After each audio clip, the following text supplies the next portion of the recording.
కూడి వచ్చిన మీ అందరికీ నా వందనాలు. ఈరోజు క్రిస్మస్కి వచ్చిన మీ అందరికీ నా వందనాలు. అందరూ వచ్చారా?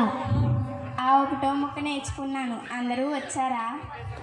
సరే, ఇంకా అందరూ మీ మాటలను కట్టిపెట్టి అందరూ కూర్చున్నారా? రెండో ముక్క నేర్చుకున్నాను. అందరూ కూర్చున్నారా? సరే, ఇంకా వాక్యం చదువుకుందాం. ముందుగా ఎవరైతే మారు మనసు పొందలేదో వాళ్ళు పొంది మన అలవాటులను మార్చుకుందాం. ఇక సెలవు. ఎలాగే ఈరోజు భోజనాల కార్యక్రమం ఉంది కదా, అందరూ వెళ్తున్నారా? మూడో ముక్క నేర్చుకున్నాను. అందరూ వెళ్తున్నారా? సరే, ఇంకా ప్రార్థన చేసుకొని ముగించుకుందాం. ప్రియమైన పరలోకపు తండ్రి, మీరు తోడుగా ఉండండి. యేసు నామములో అడిగి వేడుకుంటున్నాం పరమ తండ్రి, ఆమేన్. ఇక సెలవు. మూడు ముక్కలు నేర్చుకున్నాను. అందరూ వచ్చారా? అందరూ కూర్చున్నారా? అందరూ వెళ్ళిపోతున్నారు. ఒకటో ముక్క అందరూ వచ్చారా?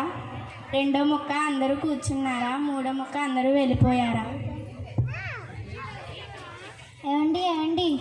ఏమే, నేను మూడు ముక్కలు నేర్చుకున్నాను. అందరూ వచ్చారా? అందరూ కూర్చున్నారా? అందరూ వెళ్ళిపోయారా? అబ్బో, మూడు ముక్కలు నేర్చుకోమంటే మూడే నేర్చుకున్నారా? చాలే, చాలా టైం అయింది, పడుకుందాం పద. అలాగేనండి, మీరు అదన్నా నేర్చుకున్నారు, నాకు చాలు.